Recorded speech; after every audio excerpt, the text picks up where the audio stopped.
So we're on site, one of our facilities. Right now, we just got our base coat down. So when you're laying asphalt, you're typically doing 2 coats. So really, what I'm looking for here is I'm looking for potential areas where we might have issues with pooling.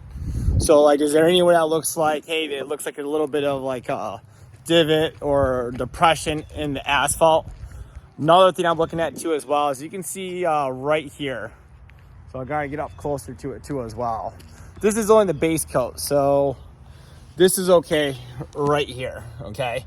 But if I was getting that second coat in and I still saw that lip on that drain cover essentially, that would be a big issue because what will happen then is that if you have snow plow trucks or something like coming through, what's gonna happen is that they're gonna hit that and eventually they're just gonna pull that cover right off. And so you're gonna want to do it. And so what I've seen some people do is when they do it wrong, is they're, oh, we didn't do it right. And so then what they'll do then is then they'll just add a little bit around the edge. And then what happens then is that your drain cover or your drain is actually slightly higher than the rest of the asphalt around it. So as you can imagine, if you have a drain that's higher than everything around it, that's really not going to drain that well, right? So that's one of the main things I'm looking at too as well. They actually have done an excellent job. I've used this contractor multiple times.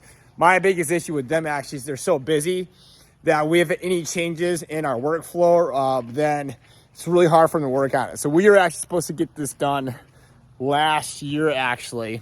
But what actually happened was we actually wanted to do a little bit more with the drainage on the site.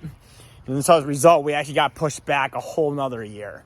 So that was a pretty significant issue, but I wanted to do it that way versus having a whole nother person come out that I didn't trust. I knew this asphalt guy was going to do a great job, even though that was a pretty significant issue to having to deal with having it pushed back a full year. We just couldn't get it in time before the winter started.